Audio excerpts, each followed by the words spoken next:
Ce soir, j'interviens au titre des Amis du monde diplomatique pour le Nord-Franche-Comté. Donc vous connaissez certainement le mensuel Le Monde diplomatique, que je vous invite à lire si vous ne le connaissez pas. Il est en kiosque et ou à vous abonner. Donc l'association des Amis du monde diplomatique, elle permet au monde diplomatique d'être autonome et de ne pas être dépendant des grands groupes financiers qui sont propriétaires de manière générale de tous les journaux, toute la presse écrite et télé. Donc nous sommes une association et donc nous sommes actionnaires, on va dire, d'un certain nombre de parts dans le capital du Monde, puisqu'il n'y a pas la même ligne éditoriale entre le Monde et le monde diplomatique, elle est vraiment très différente. Et l'association des journalistes également permet que les deux associations soient majoritaires, et ce qui interdit, entre guillemets, légalement au Monde de dire ça, je ne veux pas que vous écriviez ça, je veux que vous écriviez ça. Donc le Monde diplomatique tient son indépendance éditoriale de ses abonnés, des adhérents à l'association des Amis du monde diplomatique et à ses journalistes. Voilà. Et donc sur le Nord-Franche-Comté, nous organisons depuis 1998 des débats, des films-débats sur l'ensemble du Nord-Franche-Comté, donc ça veut dire Belfort, toutes les rues urbaines de Montbéliard et Belfort, Vesoul, Lure, avec le cinéma, et puis donc Frank Trommenschlager nous a demandé de parler du grand marché transatlantique. Donc c'est à ce titre-là que nous sommes aujourd'hui à l'Université populaire de Luxeuil, et nous l'en remercions. Voilà, donc moi je suis responsable des Amis de l'Émancipation sociale, qui travaillent avec les Amis du monde diplomatique. Comme les Amis du monde diplomatique, c'est surtout faire connaître le journal, ses analyses, ce n'est pas dans l'action. Donc nous, on a essayé d'articuler à la fois la réflexion et l'action, donc on est très proche finalement des altermondialistes, d'attaque. On a nos réflexions propres, on a une charte et des adhérents qui militent dans le même sens, et donc on intervient aussi sur le champ de l'espace public, dans la mesure où on est alerté par l'ensemble des régressions sociales qui touchent l'ensemble de notre pays et plus largement le monde entier, puisqu'on va le voir aujourd'hui avec le TAFTA, et on aura aussi l'occasion de parler des autres accords de libre-échange qui enserrent l'ensemble du monde entier et qui vont tout à fait dans le sens de ce que tu as dit tout à l'heure, à savoir qu'on a, avec les nouvelles technologies, une accélération de la circulation du capital et des marchandises qui en arrive effectivement à déstructurer les sociétés. Et pour reprendre un des termes que tu as employé tout à l'heure, à savoir la destruction créatrice, elle a été revendiquée par exemple pour Bush, en disant on va remodeler le Moyen-Orient, donc la destruction créatrice, c'est aussi une intervention en Irak pour tenter de remodeler ces sociétés, et on voit ce que ça donne. Je ne dirai pas plus sur ce sujet. On va maintenant passer donc au TAFTA. Merci. Donc, la première question qu'on peut se poser, c'est qu'est-ce que c'est que ce TAFTA ou ce GMT, il a plusieurs noms. Donc en anglais, effectivement, c'est TAFTA, Transatlantic Free Trade Agreement, et qui signifie le grand marché transatlantique, le GMT. Donc c'est vrai qu'on a pris l'acronyme TAFTA parce qu'il y a un collectif national qui s'appelle Stop TAFTA, et pour que les choses soient claires, on cause en anglais. Voilà. Mais il s'est aussi appelé le partenariat transatlantique sur le commerce et l'investissement, ou le TTIP en anglais. Voilà. Donc tout ça c'est la même chose, c'est la volonté de créer un accord de libre-échange et d'investissement entre les États-Unis et l'Union européenne. De créer un grand marché transatlantique, un des deux côtés de l'Atlantique. Voilà. C'est l'objectif de ce projet. Donc en démantelant le grand marché libre, donc dans la théorie de la Commission européenne et de l'Union européenne, et d'une manière générale de la théorie globale économique, c'est donc un grand marché libre et non faussé, nous dit-on. Donc ça signifie faire sauter toutes les barrières, qu'elles soient tarifaires ou non tarifaires. On verra dans le détail ce que ça signifie. Donc cet accord scellerait le sort des économies européennes et nord-américaines dans une même allégeance ultralibérale au profit des multinationales. On verra, on va vous expliquer pourquoi on affirme ça d'emblée. Il existe d'autres projets bilatéraux, hein, puisque ce sont des accords entre deux pays ou voire plus, et certains sont déjà signés ou en cours de négociation dans le monde. Donc vous avez l'ALENA. L'ALENA, c'est l'accord de libre-échange nord-américain qui a été signé en 1994 entre le Canada, les États-Unis et le Mexique. Le CETA, donc ça c'est l'accord économique entre l'Union européenne et le Canada, qui vient d'être conclu début octobre, mais qui doit être ratifié ensuite par les parties. Bon, il a mis du temps à être négocié, mais il vient d'être conclu. Vous avez également, vous avez peut-être entendu dire, le partenariat transpacifique. Donc ça, c'est entre 12 pays riverains du Pacifique, donc de l'Amérique et de l'Asie. Alors, il y a les USA d'un côté, mais il n'y a pas la Chine de l'autre. Hein, donc, ça a été signé le 5 octobre 2015 et doit être également ratifié par les États. Il existe également un autre, hein, je ne les cite pas tous parce qu'il y en a une multitude, mais les plus importants qui nous concernent en plus nous quand l'Union européenne est signataire. Donc le TISA, donc en français c'est l'accord sur le commerce des services. Il est en cours de négociation, donc ça concerne principalement les services publics et les services de l'environnement, ou donc tout service, hein, financier, télécom, commerce électronique, transport, tous sauf police, justice, défense, les services régaliens. Voilà, il existe d'autres accords bilatéraux qui sont en cours de discussion, puisqu'en fait la volonté c'est de faire du marché, hein, de pouvoir commercer. Hein, c'est ça le fond de la question. Voilà pour la présentation globale. Donc Gérard va vous décliner d'une manière un peu plus précise déjà d'où ça vient, pourquoi le grand marché transatlantique maintenant, et qu'est-ce qu'il en est d'une manière concrète, quel est son contenu. Voilà, c'est les deux premières parties.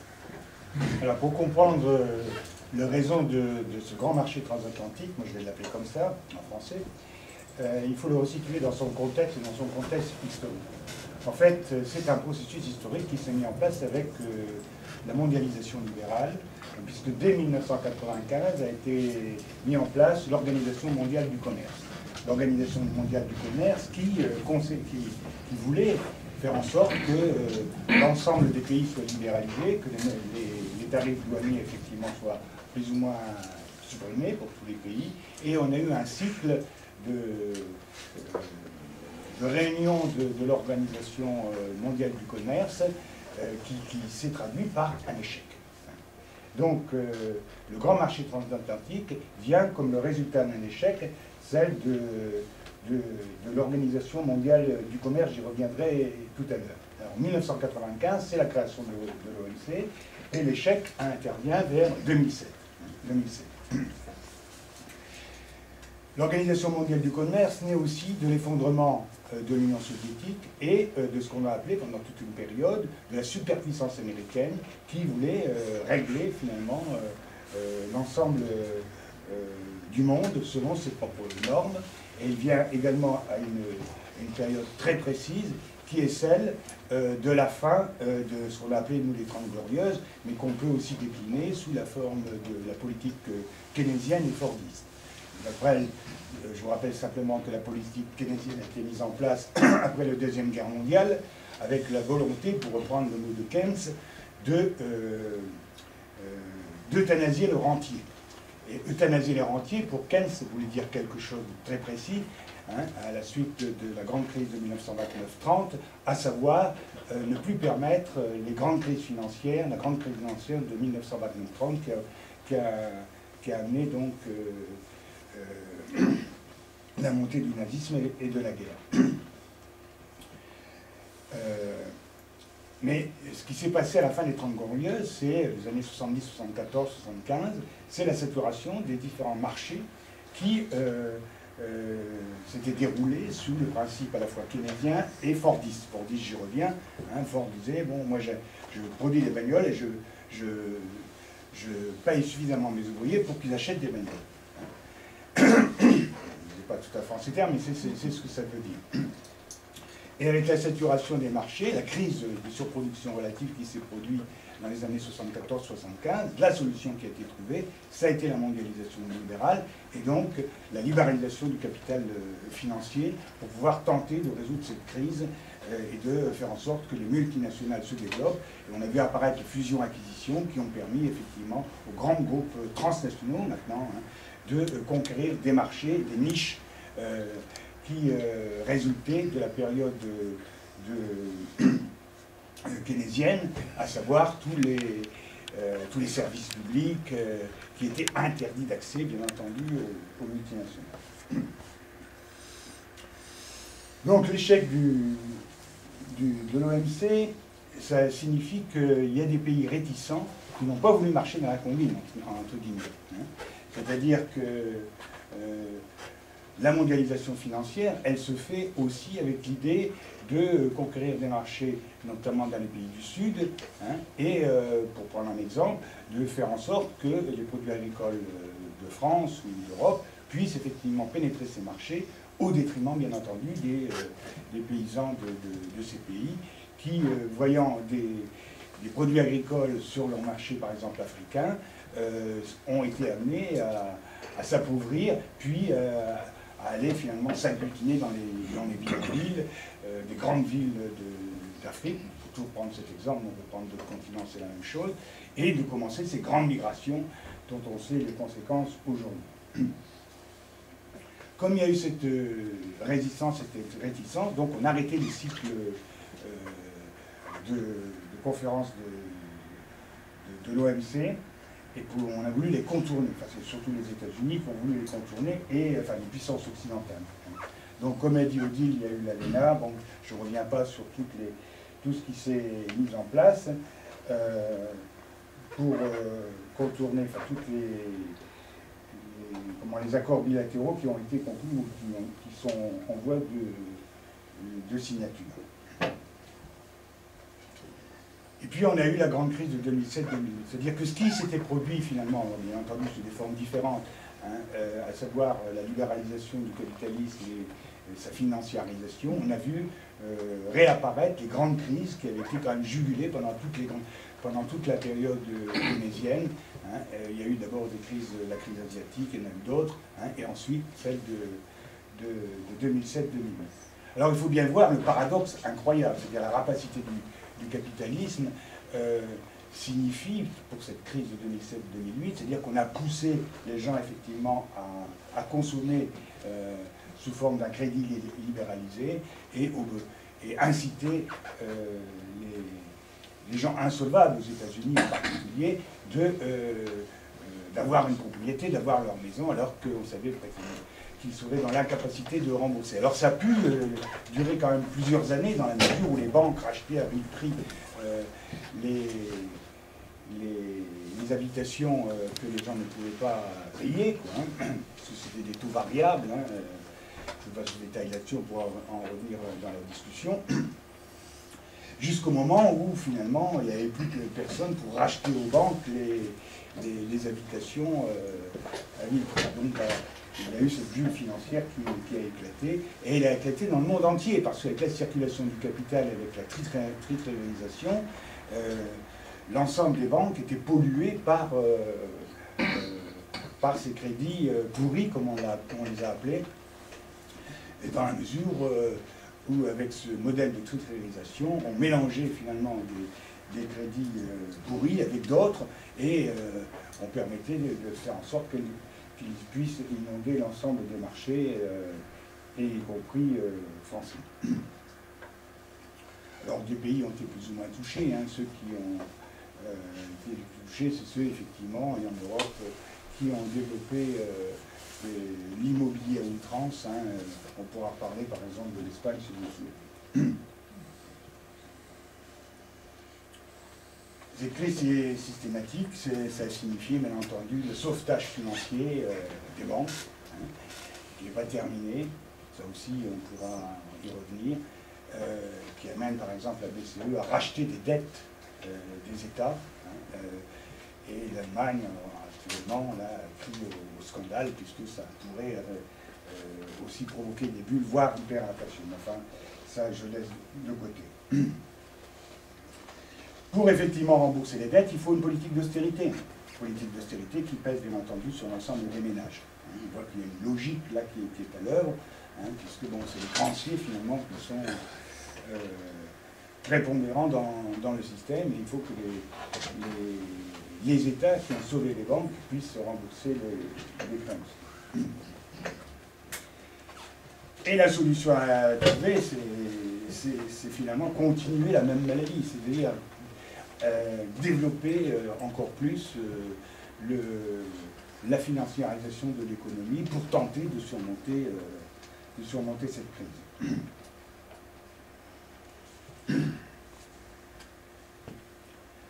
Cette stratégie a une motivation idéologique que vous entendez tous les jours. Dans la mesure où finalement on fait baisser les prix, il n'y a pas besoin d'augmenter les salaires.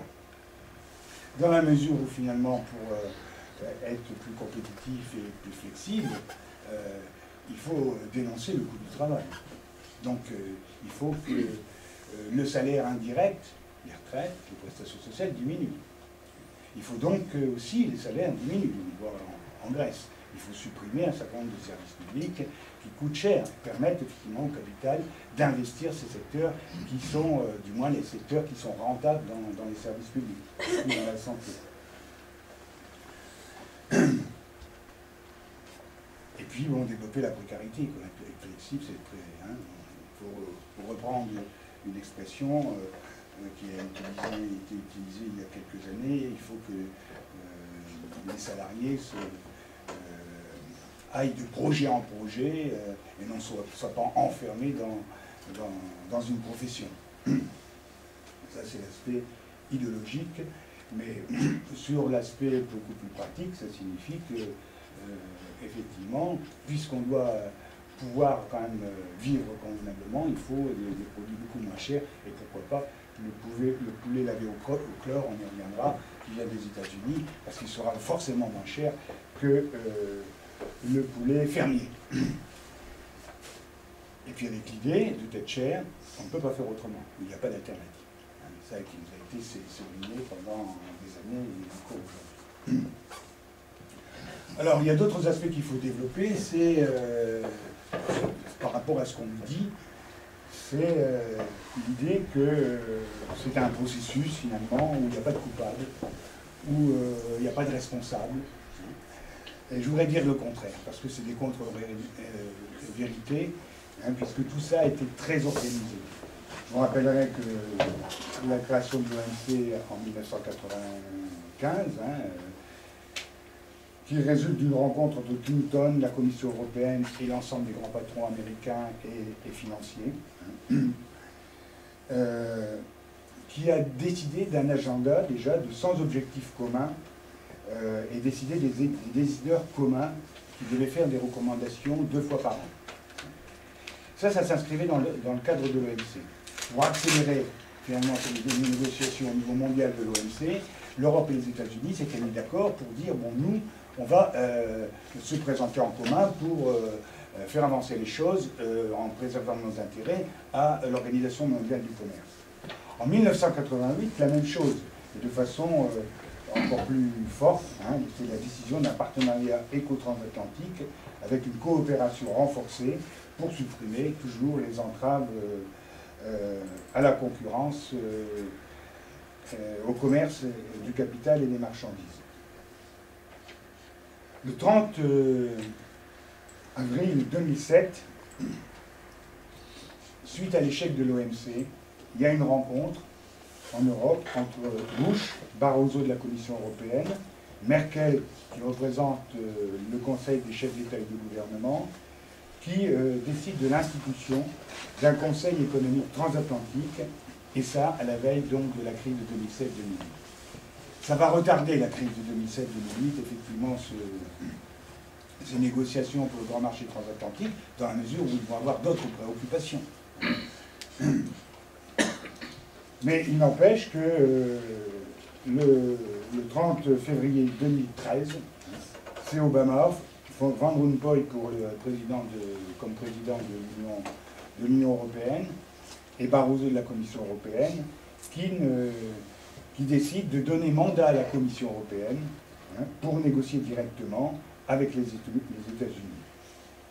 Et ça, cette décision de donner mandat à la Commission européenne, elle a été approuvée par tous les partis politiques, y compris par le PS et Europe Écologie Les Verts. Et ça se fait à un moment bien précis, hein, c'est-à-dire au moment de la campagne présidentielle, et Hollande comme Sarkozy n'en souffle le mot, hein, parce qu'il était dit que ça devait rester secret. Et c'était secret, c'était pas connu à l'époque. Le 7 juin 2013, les chefs d'État et de gouvernement de l'Union européenne donnent un mandat beaucoup plus précis, hein, pour traduire ce partenariat en directive, cette fois-ci très précise, de 46 articles. 46 articles, et cette fois-ci motivés. Alors bon, on viendra, c'est motivé par des valeurs communes entre les États-Unis et l'Europe, point d'interrogation, je vous dirai quelques mots là-dessus après, et puis il y a effectivement toute une déclinaison des 47 articles qui sont autant de directives à la Commission européenne pour négocier avec les États-Unis. Voilà. Ce qu'on peut peut-être dire, effectivement, c'est que ce qu'il faut souligner, c'est le secret. Hein, et c'est grâce à des personnes qui ont osé dire, hein, parce que c'est quand même incroyable dans une démocratie que des choses aussi importantes. Où sont les médias? Et puis même, je veux dire, les représentants également de ceux qui sont élus, hein, on est libre pour parler en notre nom, et il nous paraît légitime que dans quelque chose d'aussi important pour nos vies et pour l'avenir, il n'y ait pas de secret. Mais bon, c'est la réalité. Tout ça vient de l'échec des accords multilatéraux qui n'ont pu aboutir. Mais bon, on voit bien que heureusement, hein, on finit par avoir des lanceurs d'alerte.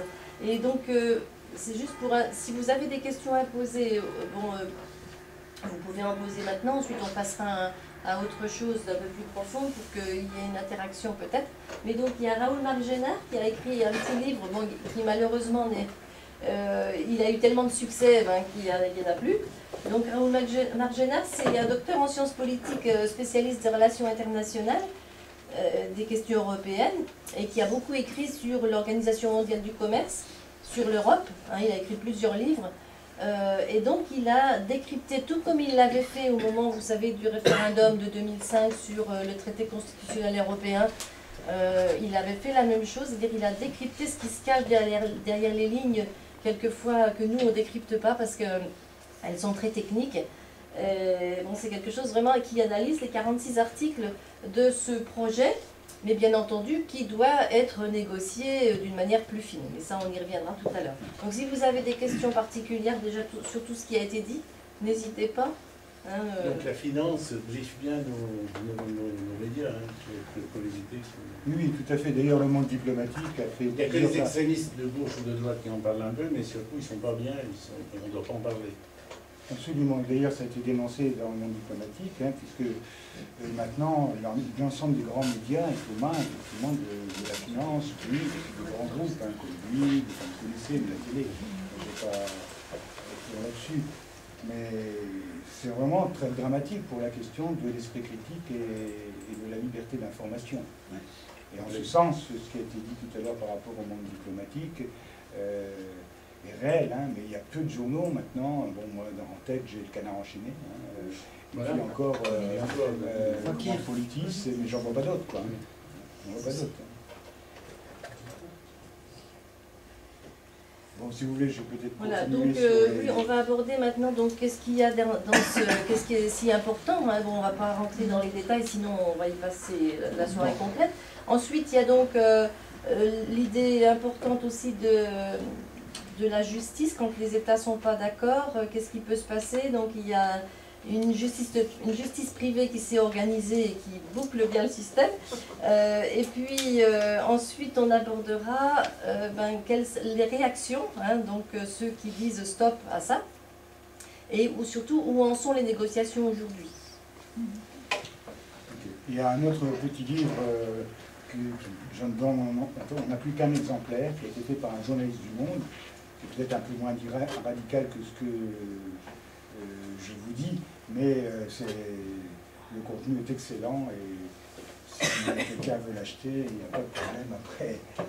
On a aussi mis sur la table le monde diplomatique, il fait aussi des manières de voir, c'est-à-dire que par thème, et là il a fait une manière de voir spécifique sur le libre-échange, donc où il a donc évoqué les accords bilatéraux que j'ai cités tout à l'heure, voilà, et toutes les références auxquelles dans lesquelles on peut aller piocher.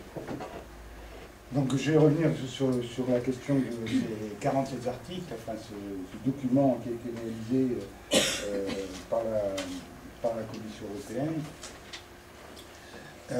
D'abord sur ses motivations. Ça commence par une espèce de préambule, assez hypocrite d'ailleurs, hein, mais bon, c'est le temps, hein, nos valeurs, notre République, hein, on nous rabâche ça sans arrêt, et on peut s'interroger sur qu'est-ce qu'il y a de commun entre nos propres valeurs, du moins telles qu'on les conçoit, avec celles des Américains, du moins avec les États-Unis tels qu'ils sont aujourd'hui. Parce que finalement,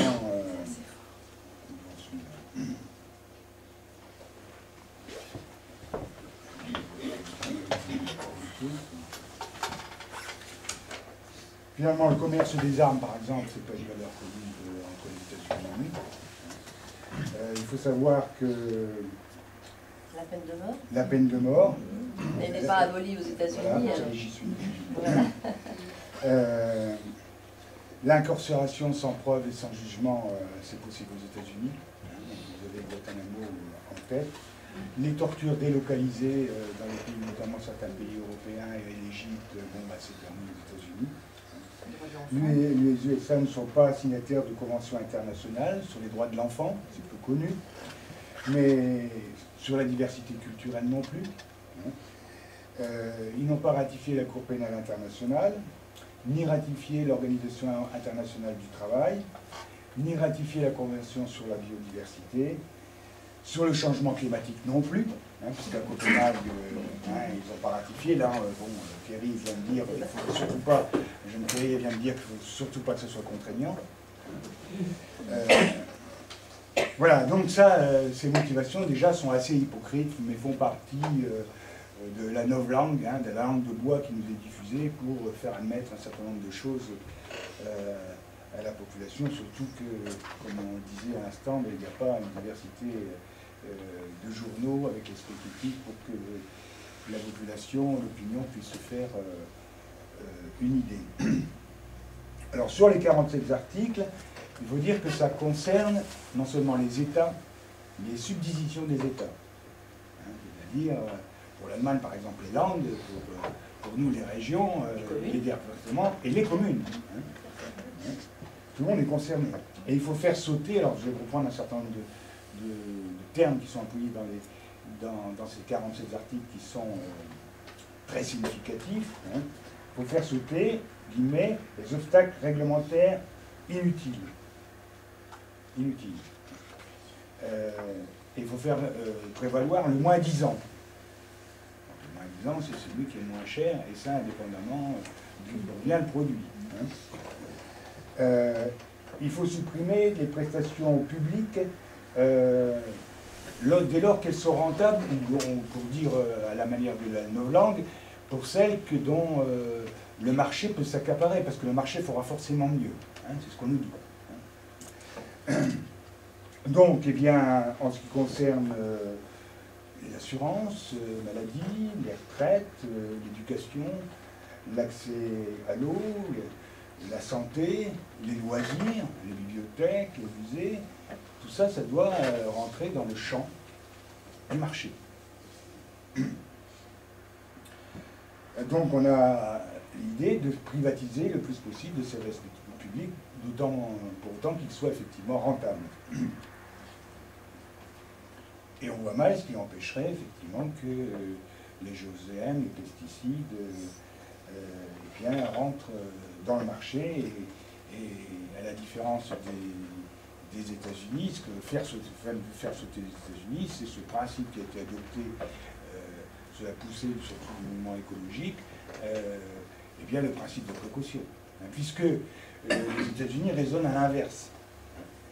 C'est le marché, c'est le libre choix, disent-ils, du consommateur qui dira si un produit est bon ou mauvais. S'il ne l'achète pas, ben, voilà, il n'y a pas de principe de correction. Le seul principe, c'est le consommateur qui devrait décider en toute connaissance de cause, mais bon, on voit bien qu'il n'a pas tous les moyens, effectivement, de décider en connaissance de cause.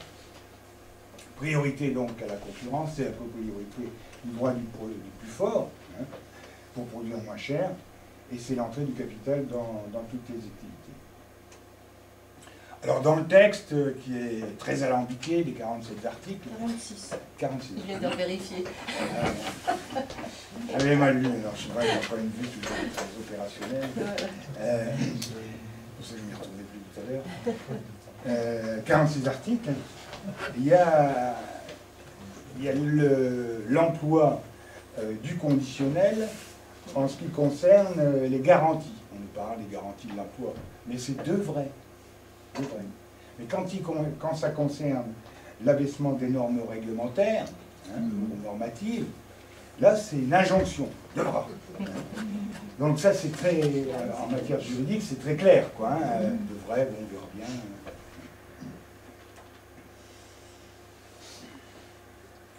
Alors le texte est aussi fallacieux en termes de création d'emplois, parce qu'on nous annonce que finalement le PIB européen, suite à la signature du grand marché transatlantique, eh bien, augmenterait de 0,5%. Et on annoncerait, mais pour 2027, hein, la création de 400 000 emplois. Bon, 400 000 emplois, il y a 27 millions de chômeurs en Europe, ça ne fait que 1,5% de réduction du chômage. Hein, et comme on sait que finalement ça s'accompagne, hein, cette déréglementation, surtout en matière de droit du travail et de protection sociale, ça s'accompagne de la précarisation du travail. Hein. Donc, avec l'idée largement répandue, hein, comme vous le savez très bien, que le licenciement, maintenant, ça produit de l'emploi. Nos langues jusqu'à bas. Hein. Plus on licencie, plus on facilite l'emploi. C'est l'embauche, hein, c'est évident. Hein. Ça paraît évident.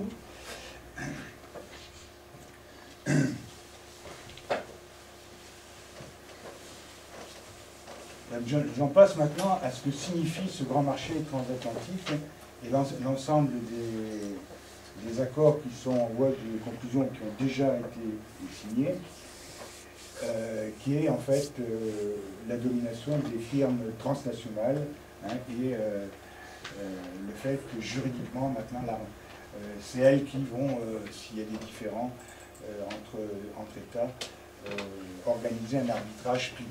L'arbitrage privé, on en a entendu un peu parler à propos du tapis. Hein, c'est ce que ça signifie aussi. Hein. Mais là, ce serait au niveau mondial. Donc, au niveau des États-Unis et de l'Europe. Tout ce qu'on a vu signifie déjà que bon, la souveraineté nationale, la souveraineté populaire, enfin, peu importe comment on l'emploie, donc la législation des États, elle est soumise au contrôle de la finance. Hein, puisque il est dit que les États peuvent être condamnés si elles produisent des normes plus rigoureuses que nécessaires, mais nécessaires par rapport au privé, hein, ils sont juges, hein, ou alors des obstacles qui sont inutiles à la concurrence, ou des obstacles techniques, hein, qui empêcheraient effectivement la circulation des marchandises et des capitaux, quelle que soit leur nature. Fini la démocratie, il n'y a plus de vote possible, plus de référendum possible. Hein. Voilà, selon le mot de Rockefeller, je vous citerai tout à l'heure. Donc il faut aller plus vite. Dans les négociations qui ont eu lieu, il y a quand même un débat qui s'est instauré sur le bilan de l'OMC. Et ce débat consistait à dire que finalement, avec l'OMC, ça n'allait pas assez vite quand il y avait des litiges. Quand il y avait des litiges entre les États, on l'a vu à propos du Roquefort, ou d'autres produits français, hein, voire pour la banane, eh bien c'est les États qui en attaquaient un autre. C'était ça, l'organisation des règlements, des règlements des différends, ça s'appelle comme ça au niveau de l'OMC. C'était les États qui en attaquaient d'autres. Hein. Alors ça n'allait pas assez vite, c'était trop long, c'était pas assez réactif. Et donc il a été décidé qu'on instaurerait non plus une justice para-étatique ou bilatéralement étatique, mais une justice d'un arbitrage privé, selon le modèle de l'ALENA, donc le modèle qui était déjà signé entre les États-Unis et le Canada et le Mexique. Donc cet arbitrage privé signifie que c'est les firmes privées elles-mêmes, celles qui pensent être lésées, qui attaquent les États, qui portent plainte contre les États. Et c'est les firmes privées qui instituent, qui nomment des juges privés. Qui nomment des juges privés et leur délibération, il n'y a aucune publicité, et il n'y a pas de possibilité d'appel de leur jugement. Alors, c'est pas de possibilité d'appel, on verra peut-être dans la discussion, ça fait débat actuellement, puisque bon, il y a quand même des choses qui sont dites et il y a une contestation qui commence à s'opérer. Et là, au Parlement européen, on a dit, bon, il faudrait quand même permettre l'appel, quoi. Mais bon, c'est pas, il n'y a encore rien d'écrit. Donc, on en est finalement à une justice privée qui condamnerait les États, qui prendrait des législations contraires à la liberté du capital, liberté du capital qui prévaudrait sur toutes les autres libertés, et donc avec des amendes importantes, je vais dire. Et donc ça fait penser à ce que vous suggériez tout à l'heure, au mot de Rockefeller. Rockefeller a dit en 1er février 1999, au moment où les discussions s'instauraient au niveau de l'OMC, hein, je l'ai dit tout à l'heure, il a dit ceci: quelque chose doit remplacer les gouvernements, et le pouvoir privé me semble l'entité la plus adéquate. C'est clair. Hillary Clinton s'est prononcé un peu dans le même sens un peu plus tard, où il a dit ce qu'il nous faut mettre en place, c'est un OTAN économique.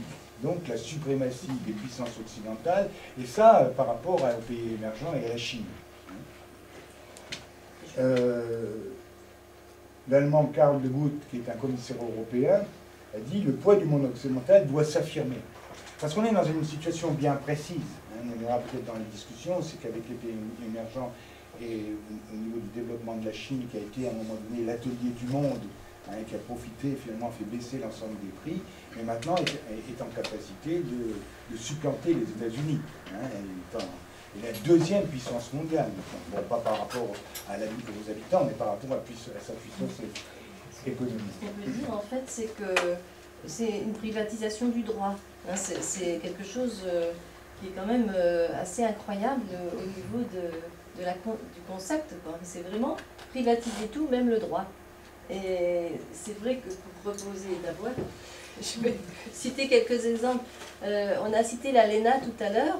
Et il y a déjà des exemples, justement, des conséquences de ce système d'investissement. Ça s'appelle le mécanisme juridique dit investisseur-État, donc qui offre des pouvoirs exorbitants aux grandes entreprises.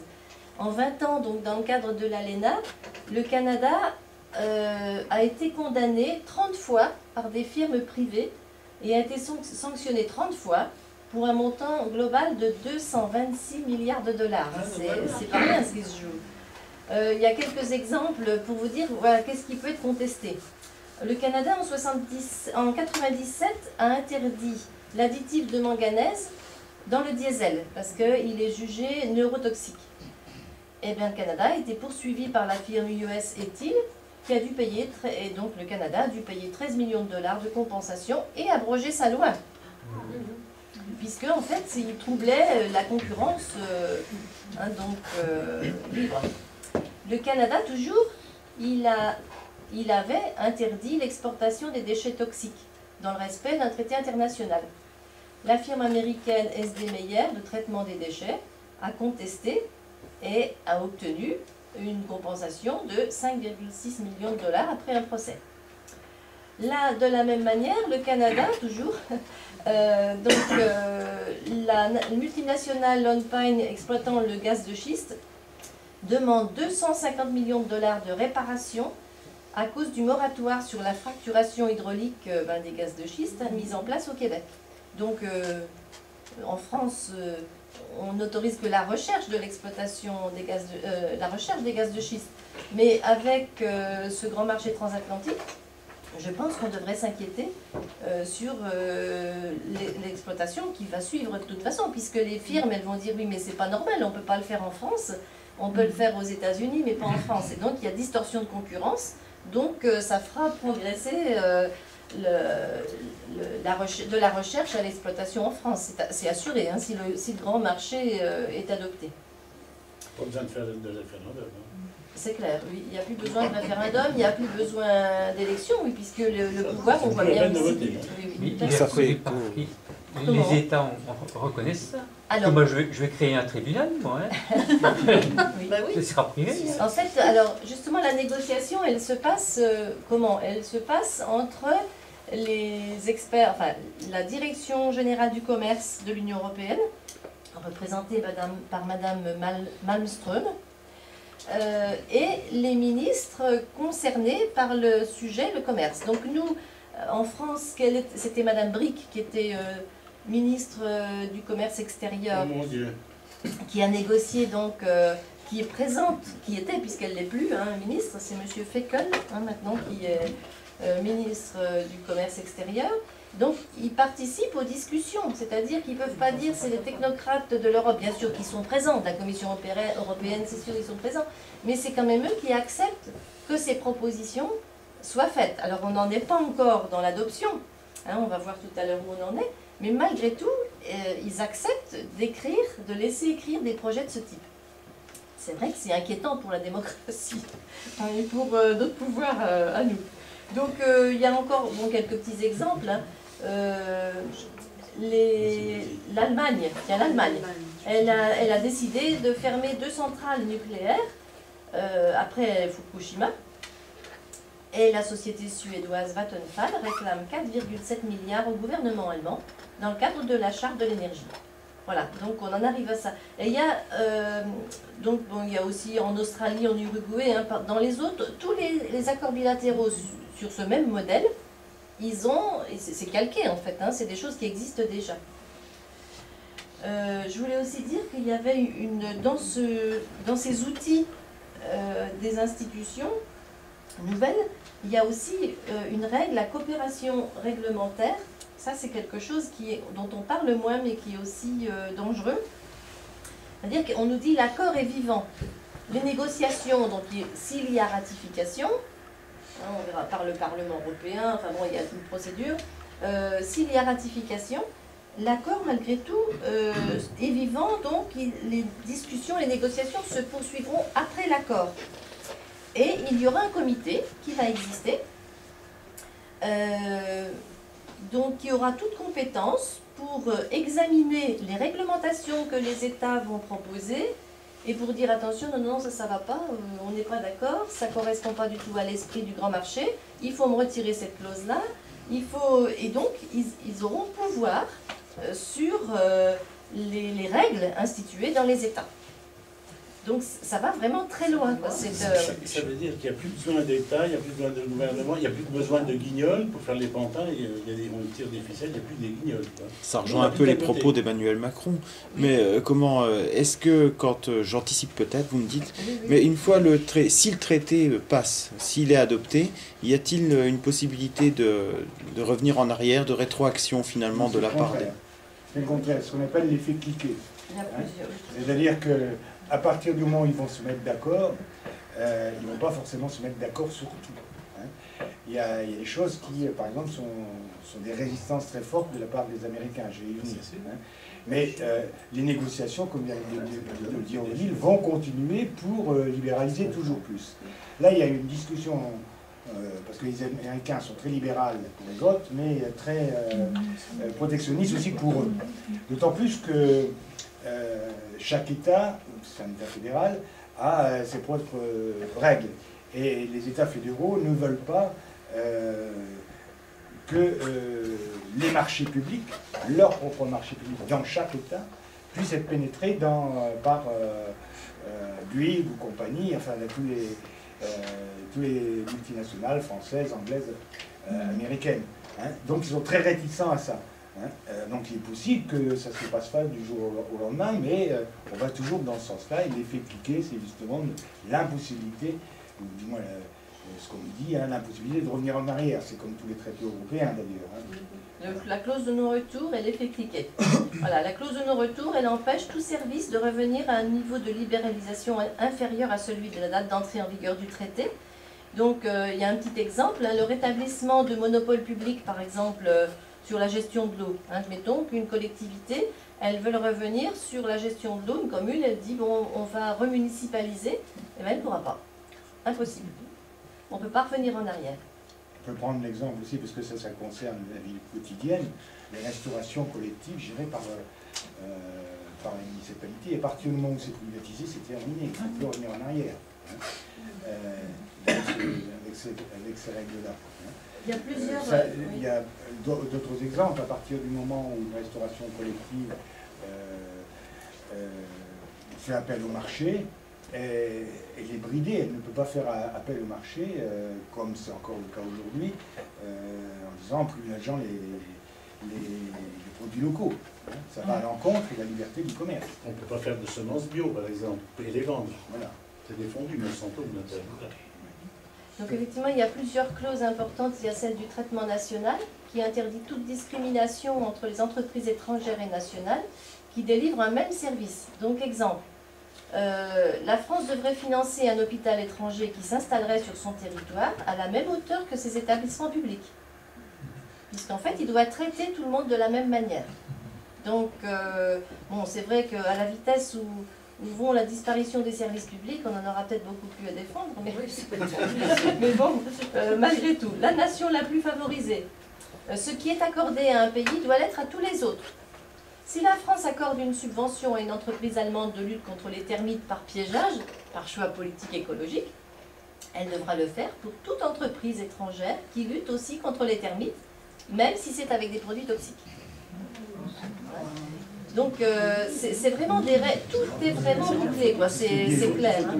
Alors pour revenir sur la question de comment ça va, bon c'est pas grave, on le fait dans un autre ordre. Hein. Oui. Donc actuellement, les négociations sont en cours. Le dernier cycle de négociations c'était à Miami en octobre. Je vous dirai tout à l'heure ce qui s'est passé, mais donc il y a des désaccords quand même, ils n'arrivent pas à se mettre complètement d'accord. On a dit tout à l'heure, surtout le tribunal privé. Hein, ça, je crois que les Allemands n'étaient pas du tout d'accord, et puis, donc voilà. Malgré tout, donc les négociations, elles se font entre la Commission européenne et les États-Unis jusqu'à conclusion d'un projet d'accord. Donc il y a des allers-retours. Ensuite, il y aura, une fois qu'il y aura un projet d'accord écrit, qui va comporter, on le verra tout à l'heure, différents chapitres, il y a un vote en session plénière au Parlement européen pour approbation de l'accord dans son ensemble. Ensuite, il y a une adoption de la décision de conclusion par le Conseil de l'Union européenne qui statue à l'unanimité. Donc on se dit peut-être qu'il n'y aura pas l'unanimité, donc on peut espérer. Bon. Mais aussi, c'est pour ça qu'on a travaillé aussi chacun dans nos pays, hein, puisque les stop TAFTA, il y en a dans toute l'Europe, et aux États-Unis également, hein, pour que les décideurs se prennent conscience quand même que peut-être leurs peuples ne devront pas être d'accord.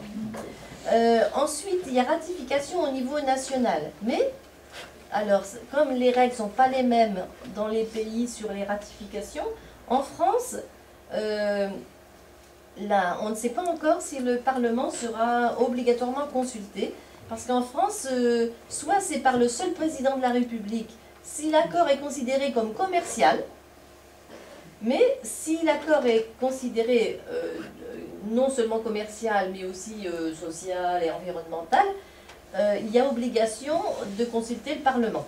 Donc ça, pour le moment, on ne sait pas. Voilà. Et donc, il y a besoin, malgré tout, de consulter les États. Juste en conclusion sur la partie que je traite, voudrais dire que d'un point de vue général,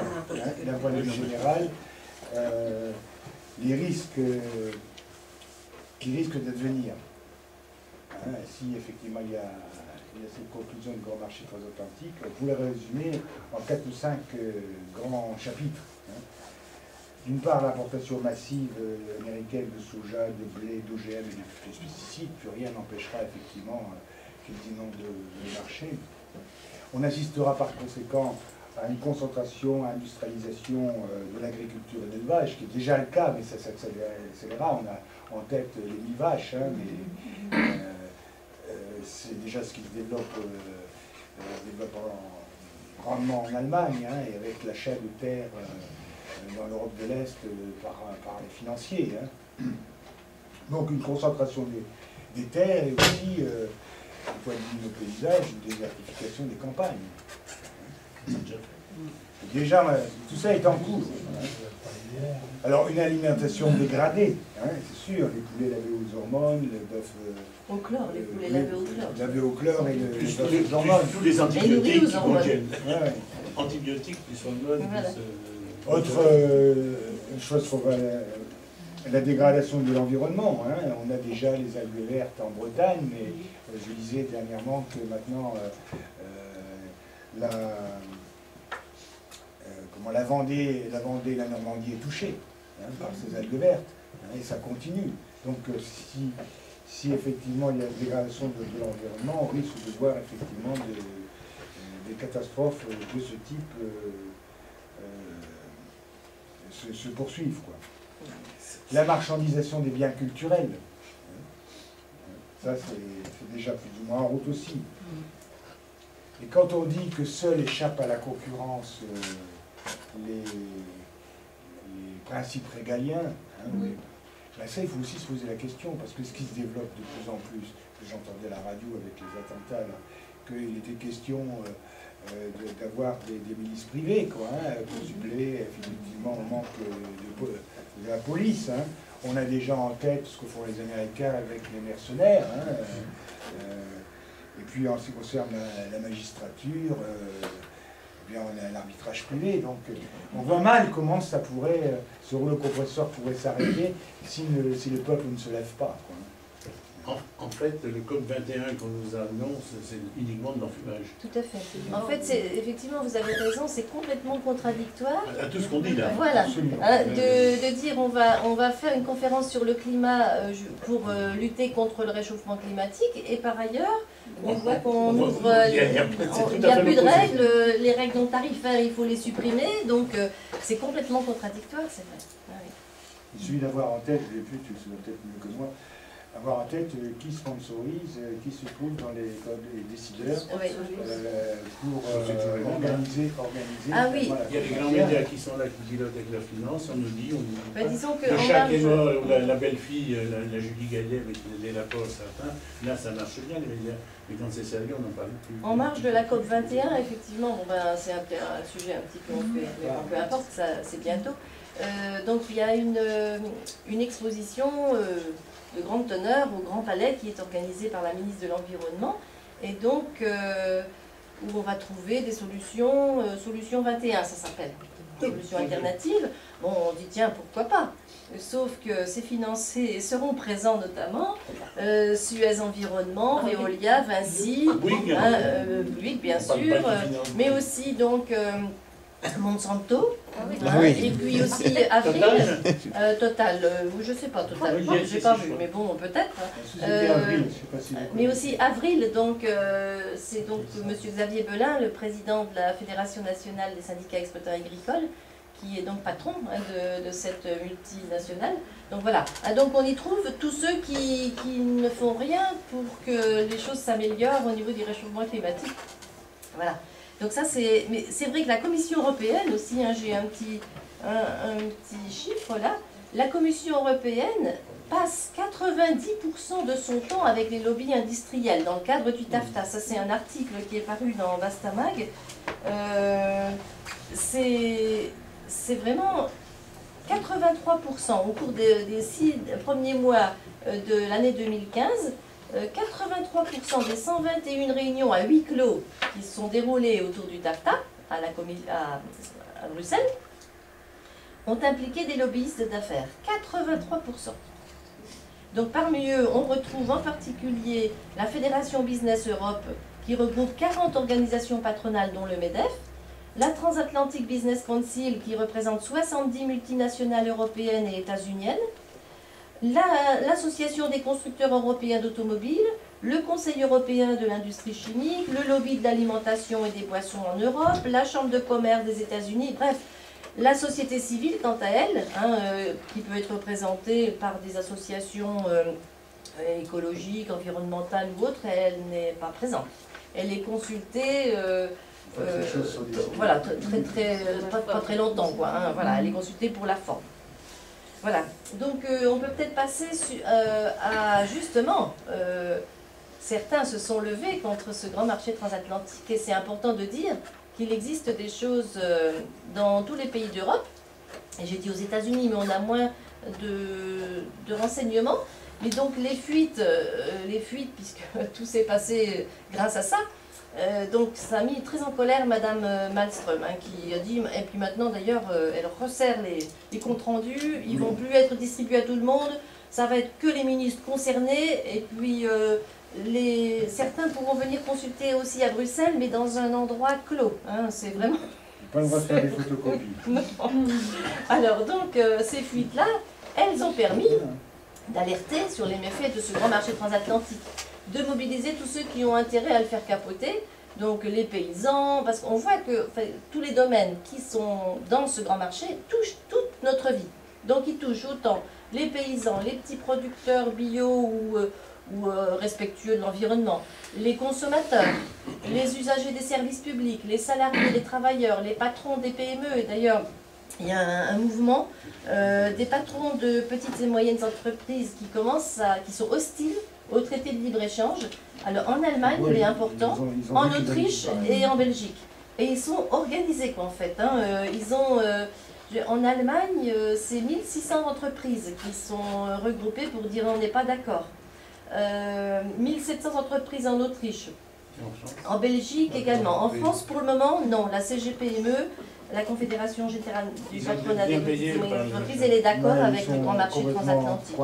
Voilà. Mais bon, il y a des mouvements qui existent ailleurs, et puis on a aussi à alerter, puisqu'il y en a beaucoup qui ne savent pas, je crois, c'est ça aussi. Ça commence à circuler sur les réseaux sociaux, ça devient un petit moment. Oui, oui. Je me permets une petite question. Comment la CGPME peut être d'accord avec quelque chose qui va inévitablement les éradiquer? Eh bien oui. Mais on peut dire la même chose sur nos ministres. Comment, même les députés, comment ils peuvent être d'accord alors qu'ils ne vont plus servir à rien après? En fait, ils sont en train de s'éliminer eux-mêmes. Il y a 2-3 responsables, on leur donne de la monnaie. Parce que, comment dire, les PME, est-ce que vous avez par exemple un exemple de mise en danger des PME, là où elles sont les plus fragiles face au TAFTA, qu'on puisse bien comprendre pourquoi elles peuvent... Mais en fait, c'est par rapport à la concurrence. Je n'ai pas d'exemple précis, je regarde si j'en ai un là. Mais en fait, c'est par rapport à la concurrence, parce qu'elles vont être mises en concurrence avec toutes les entreprises des États-Unis et de l'Union européenne. C'est-à-dire qu'une entreprise PME qui va travailler sur le même domaine qu'une grande multinationale peut payer des droits et des, comment dire, pas des royalties, mais on va dire... Vous savez, passer au tribunal, on paye des... Je sais plus. Excusez-moi, c'est le soir, je suis un petit peu à côté de la plaque. Des intérêts, enfin des... Voilà, enfin vous comprenez. Pour justement avoir les droits d'exploitation, comment ça se passe quand c'est comme ça? Non, en fait, elle va être mise en concurrence. Par exemple, un marché va s'ouvrir. Donc elle va proposer tel prix en payant ses salariés. Si elle est française, il y a des normes donc de salaire, de cotisation patronale. Elle va être opposée à une autre entreprise, je sais pas moi, d'Europe centrale, on va dire, où il n'y a pas les mêmes règles. Et donc elle va être désavantagée. Et elle sera pas retenue dans le marché. Alors que quand on est sur le marché national, donc les règles qui s'appliquent, c'est les mêmes pour toutes les entreprises du marché national qu'en fait. Elles vont, c'est déjà ça se passe déjà plus ou moins comme ça avec les travailleurs détachés, la mesure européenne. Mais bon, malgré tout là, ça va être organisé, quoi. C'est ça qui est catastrophique. Et donc, et c'est pour ça que pour que ça fonctionne, ils disent il faut faire sauter toutes les normes, parce qu'autrement. Ça va très loin. Quand ils disent normes techniques, Ça signifie par exemple que les obsolescences contrôlées sont les normes techniques. Par exemple, le parmesan, ça pourrait être fabriqué aux États-Unis, hein, qui vont avoir le parmesan. Hein. Rien ne leur échappe. Là, il y a des discussions en cours, là, je redécouvre ça. Bon, ils mettent effectivement la barre très très haut, quoi. Donc les appellations contrôlées, ça va à l'encontre, effectivement, que les appellations de terroir, ça va à l'encontre. On peut faire du Bordeaux partout. Hein. Déjà, les Chinois, ils s'y mettent, alors... Voilà, donc pour répondre encore plus précisément à ta question, donc pour les patrons de PME européennes et leurs salariés sont très sceptiques par rapport à cet accord. Ils disent, sur les 20 millions de PME européennes, la part de celles qui exportent au-delà, actuellement, hein, au-delà des frontières de l'Union européenne ne dépasse pas 13%. Hein, voilà, c'est... Parmi elles, la part des revenus provenant des exportations hors de l'Union européenne n'excède pas 10%. Donc les entreprises, plusieurs facteurs donc, pourraient les pénaliser face à leur concurrence venue des États-Unis. Les disparités de salaire, on vient d'en parler, le niveau inférieur des régulations, hein, donc des règles dans de nombreux domaines, et le coût, pour le moment, plus faible de l'énergie. Hein. Mais ça, c'est des dangers qui menacent les petites et moyennes entreprises. Voilà, donc... des groupements, hein, donc certains conseils municipaux, départementaux et régionaux se sont déclarés symboliquement zone hors TAFTA. Donc en Haute-Saône, le conseil général a pris une délibération et s'est déclaré zone hors TAFTA. Et donc un certain nombre de petites communes ont fait la même chose. Donc ça, c'est surtout symbolique, c'est pour mettre en débat et c'est pour faire connaître. Hein.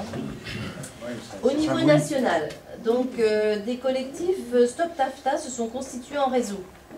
Donc, j'ai laissé l'adresse électronique. Si vous voulez aller voir, vous pourrez toujours aller voir sur Internet. Donc, en Haute-Saône, nous avons, je dis comme nous, les Amis de l'Émancipation sociale, nous avons été à l'initiative avec d'autres pour créer un collectif. Il existe donc et il fonctionne. Et il fonctionne à Vesoul. Donc, on y retrouve les Amis de l'Émancipation sociale, Artisans du Monde 70, la CGT 70, la Confédération Paysanne, Europe Écologie Les Verts, le groupement des agriculteurs bio, le parti de gauche, le réseau des voix d'information du peuple, les citoyens engagés et des citoyens hein, qui ne sont pas forcément adhérents à des partis ou des associations. Voilà, donc on a une adresse mail. Donc si vous voulez être informé, il suffit de nous envoyer un message et on vous dira ce qui se passe. En Europe, donc, les journées internationales d'information et de mobilisation ont eu lieu du 10 au 17 octobre. Et le mouvement Stop TAFTA se renforce. Hein, il y a plus de 500 organisations en Europe. C'est quand même encourageant. Ce mouvement... Il y a 3 200 000 de signatures. Voilà. C'est sur la voie. Alors c'était principalement contre le tribunal privé. Hein, donc au niveau de l'Europe, il y a eu plus de 3 263 000 signatures. Donc il l'a imagé en disant on peut former avec ça une chaîne humaine entre Gibraltar et Tallinn. Voilà. Alors, de la même manière, le 10 octobre 2015, des milliers de personnes se sont retrouvées pour manifester dans les grandes villes européennes et des mouvements existent aux États-Unis. Donc je ne répète pas, hein, vous l'avez bien compris, toutes les raisons qu'il y a pour se mobiliser contre le TAFTA en matière de démocratie, d'alimentation, d'agriculture, d'environnement, concernant les services publics, de droit du travail et de la culture, puisque ce serait, on nous a pourtant dit l'exception culturelle française, mais non, là, eh bien, ça serait la fin de l'exception et de la diversité culturelle. On lisse par le bas. On nivelle par le bas. Voilà. Donc alors, les tractations depuis 2013 ont lieu dans le secret, hein, c'est ce qu'on vous a dit. Le gouvernement français soutient officiellement la signature du traité. Donc ces récents désaccords relatifs à l'arbitrage privé se gardent de remettre son principe en question. La mobilisation citoyenne est donc cruciale. Donc où en sont les négociations ?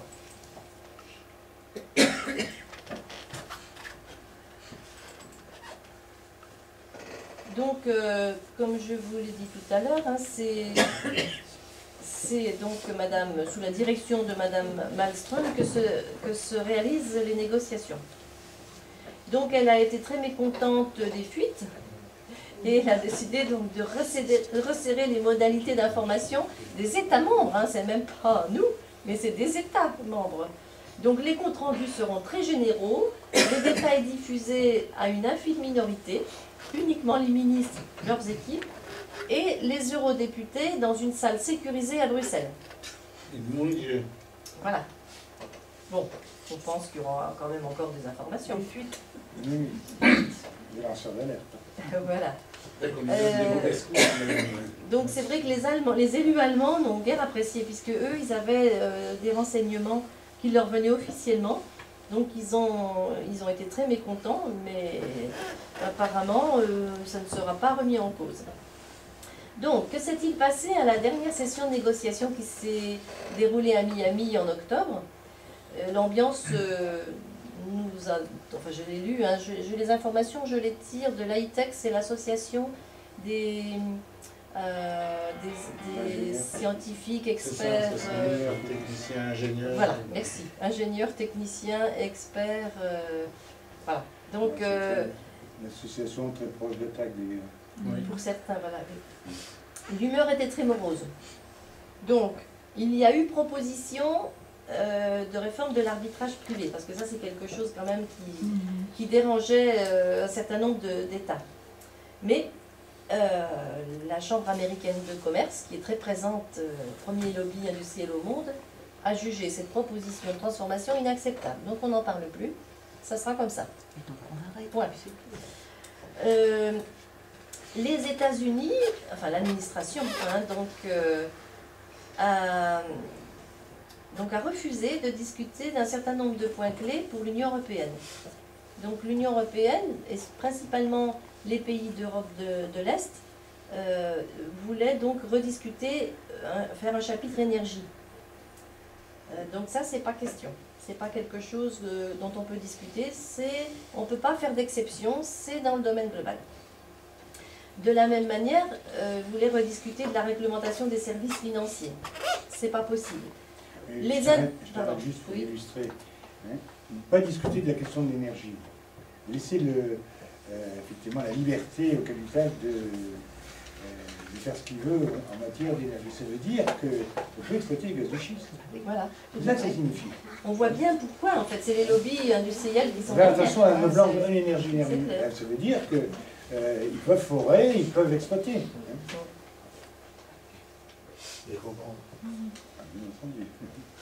Donc de la même manière, impossible de discuter sur ce qu'on appelle, je suis en train de chercher le terme, voilà, les indications géographiques protégées. Donc c'est notre comté de Franche-Comté, voilà. Donc ça, on ne peut pas en discuter non plus. Hein. Comme disait tout à l'heure Gérard, on pourra faire du comté en Californie, voilà, et puis et de la choucroute, je ne sais pas moi. Je ne sais pas où d'ailleurs. Voilà. Hein, donc ça, on peut pas, il ne peut pas y avoir de réglementation.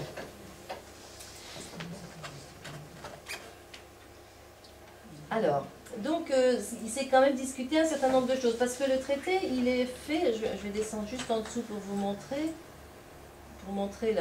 C'est vrai que c'est ligne à ligne que ça se discute ensuite, alors c'est pas prêt encore d'être fini, mais j'ai mis... Voilà. Le TAFTA, il comprendrait 24 chapitres regroupés en 3 parties. Donc je ne vais pas tout détailler, mais il y a l'accès au marché. Donc ça, on y trouve le commerce de marchandises, les droits de douane, les services, les marchés publics, les règles d'origine. Ensuite, la coopération réglementaire, donc on en a parlé tout à l'heure. Ça, c'est la deuxième partie. Et la troisième partie, c'est les règles. Donc, énergie et matières premières, douane, et facilitation des échanges. Voilà. Donc, pour le moment, ils ont discuté de l'accès au marché. Qu'est-ce qu'on met dans les produits qui vont être libéralisés, en gros? Lesquels on retient?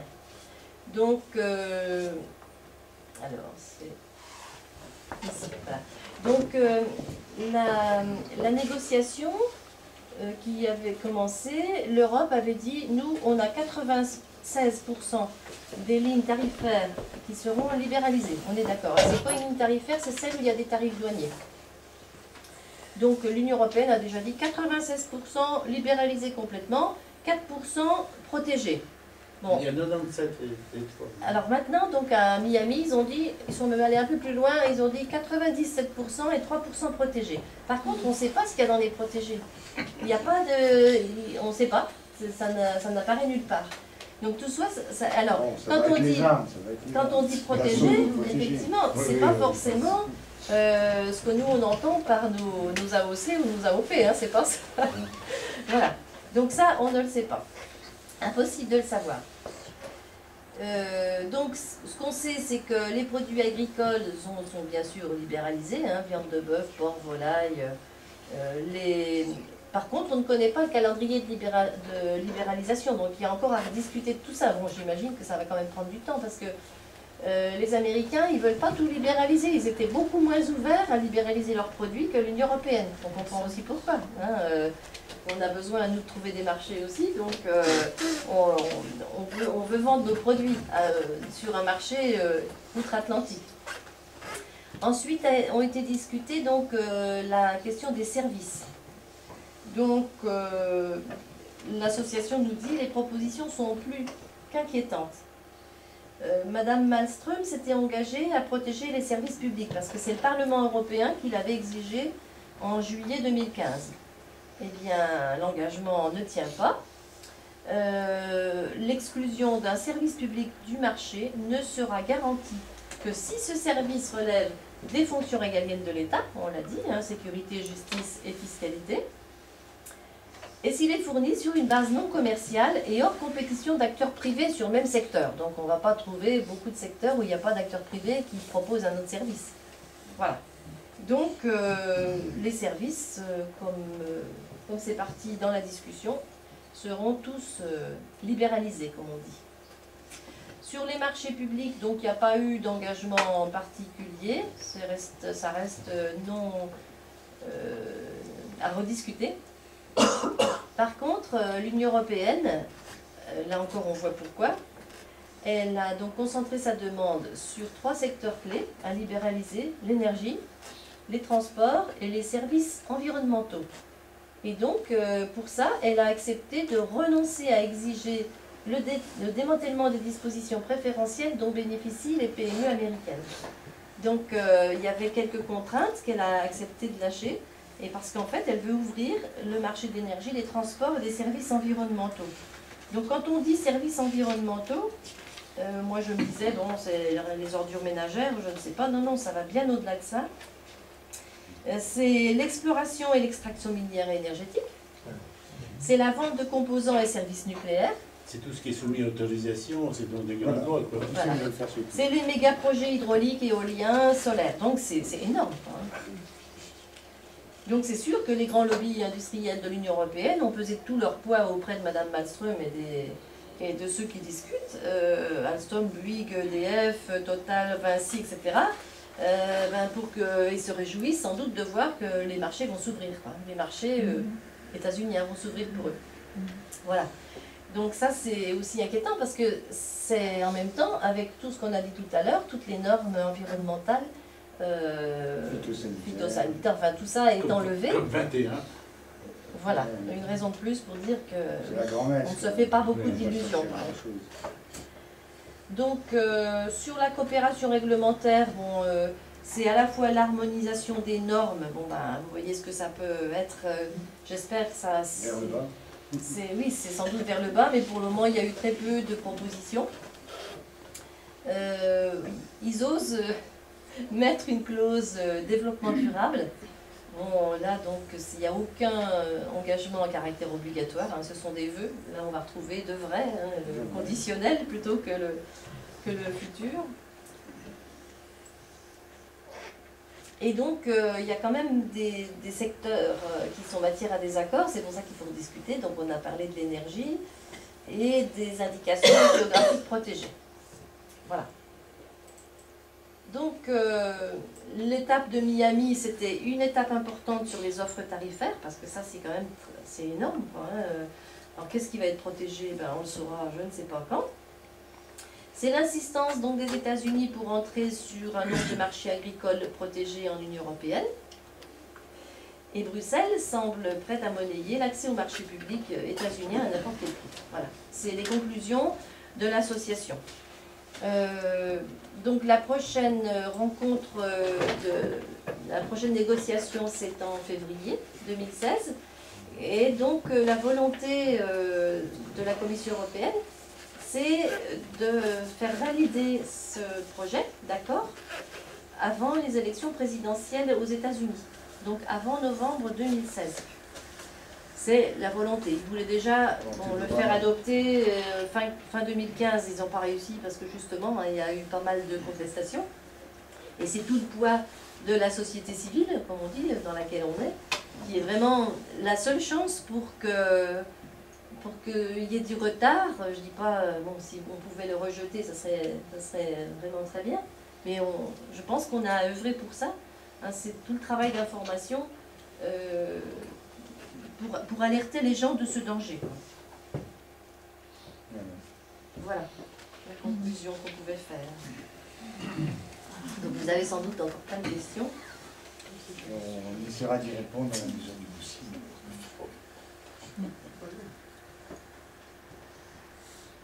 Ils vivent déjà sur ces normes-là, sur le territoire américain?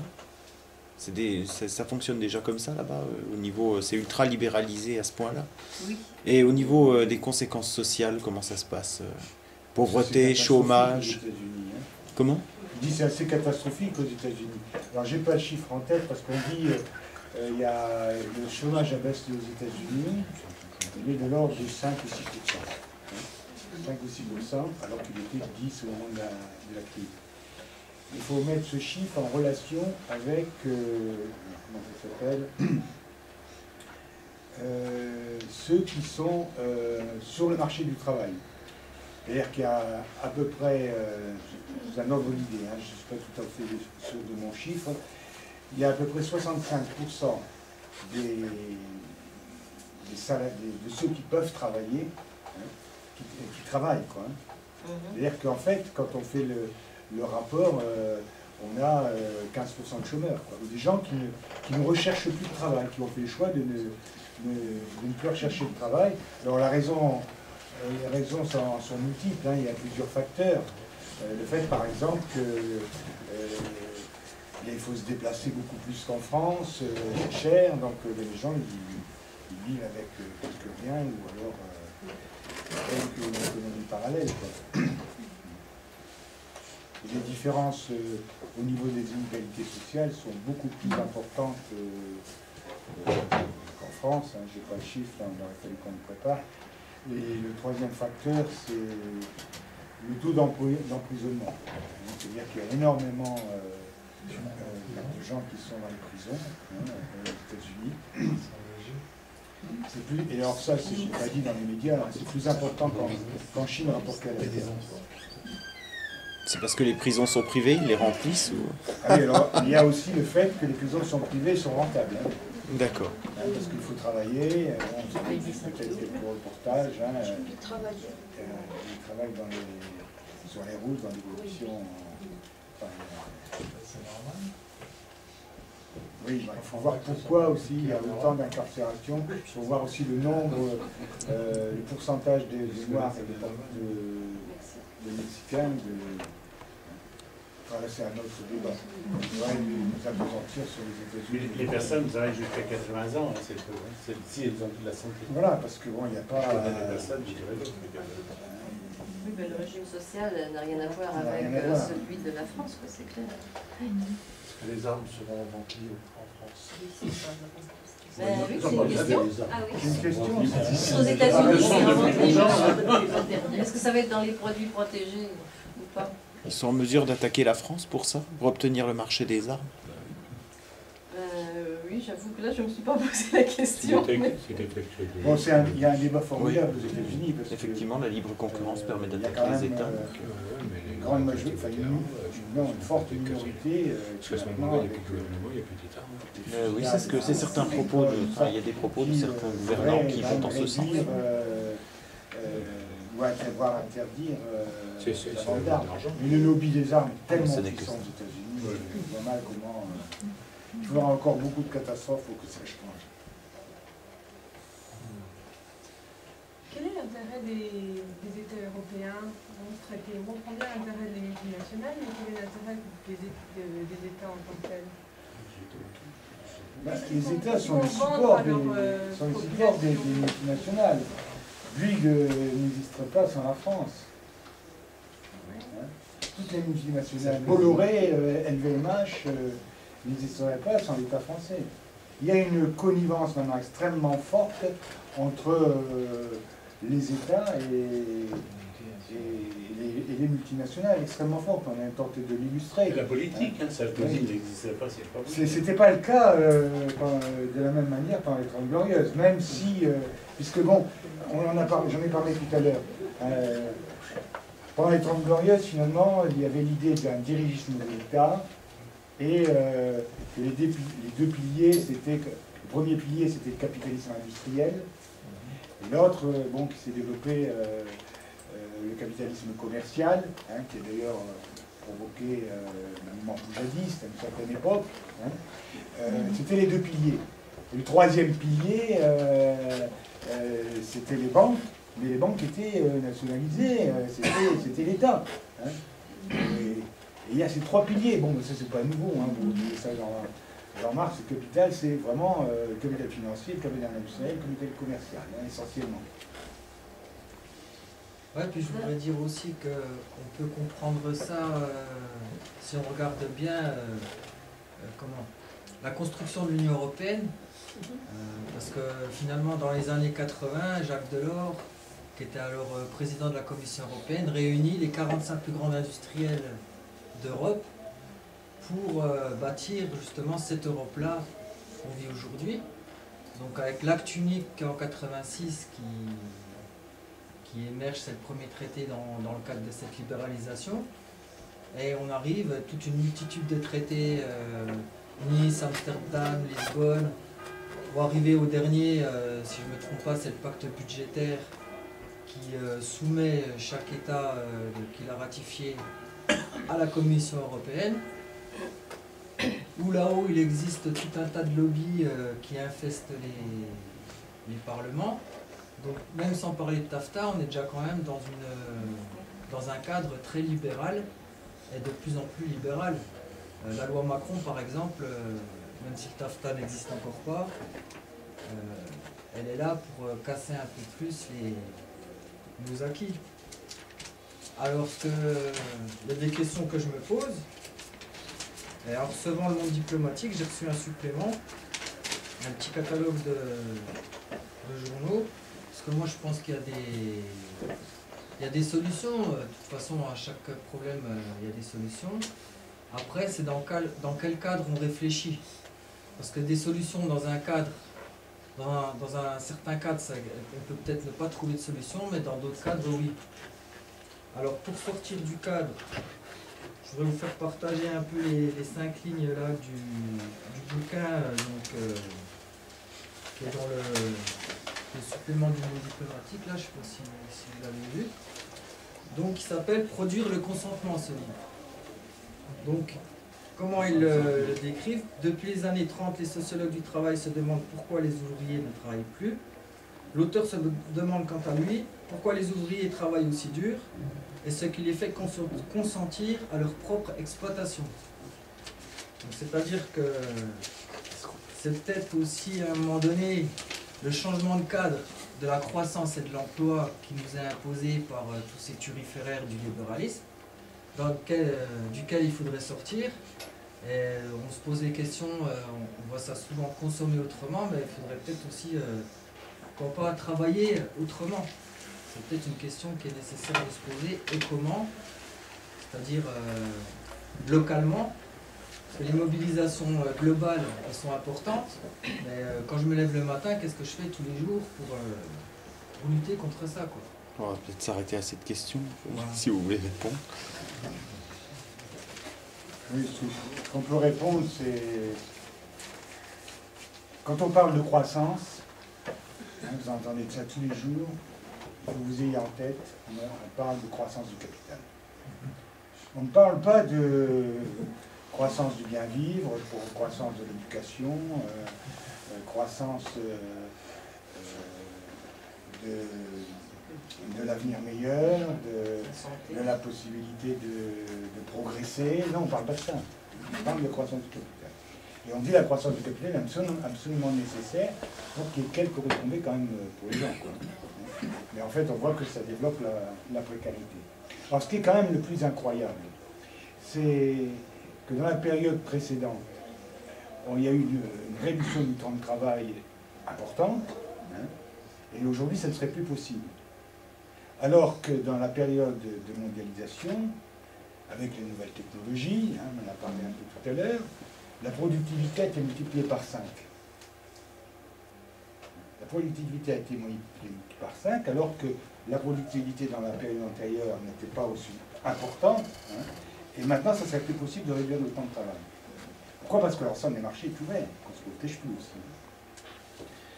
Donc, revenir aux fondamentaux, c'est revenir sur une autre manière de travailler et surtout remettre en cause ce qui a été le cas dans les manifestations à New York, je ne sais plus comment ça s'appelait. Occupy Wall Street. Wall Street, hein, la dénonciation des 1%.